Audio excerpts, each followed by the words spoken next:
আসসালামু আলাইকুম।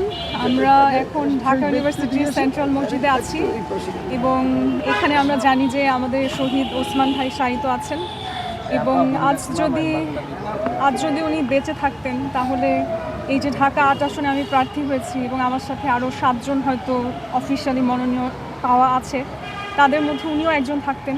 এবং আমরা আমাদের আসলে মতাদর্শের জায়গায় আমি মনে করি যে হাদি ভাই যেই পথে ছিলেন, যে উনি যে কোনো ধরনের বাইরের দেশের আধিপত্য পছন্দ করতেন না এবং মানুষকে সে একটা অ্যাওয়ারনেস তৈরি করতেন যে আমরা একটা ন্যায় ভিত্তিক রাষ্ট্র প্রতিষ্ঠা করতে চাই। এবং একেবারেই তরুণ বয়সী একজন যে সাহস করে আসলে আমাদের এই কমপ্লেক্স যে পলিটিক্যাল সিস্টেম সেখানে এগিয়ে এসেছেন নির্বাচন করার জন্য। তো এই সব জায়গা থেকে আমার কাছে মনে হয় যে শহীদ ওসমান হাদির সাথে আমি আমার নিজস্ব যে মতাদর্শ বা ভিশন সেটার অনেক মিল খুঁজে পাই এবং সেই জায়গা থেকে আমার কাছে মনে হয়েছে যে ওনার যে স্বপ্নগুলো সেগুলো তো আসলে রয়ে গেছে। উনি না থাকলে ওনার যে বিপ্লবী চেতনা ছিল সেটা এখন আজীবন আমাদের মাধ্যমে আসলে অমর হয়ে থাকবে।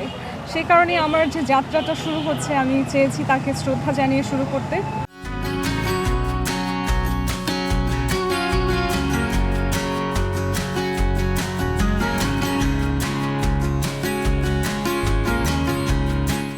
সামনে আসো, আপনি এদিকে যাও, ওইখানে যাও। ওনাকে ওই পাশে দিয়ে দেন, আপনি ওই পাশে দিয়ে দেন, প্লেস করে দেন। আমি হলে আচ্ছা, আমরা যারা নেই আমরা একটু নেই।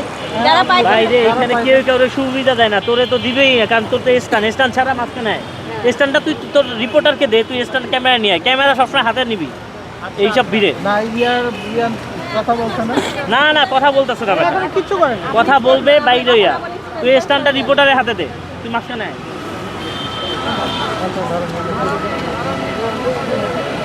যা এবার ফুটে ফিরলাম, সেটা বয়ে নে যা। আনন্দ থেকে কই গেছে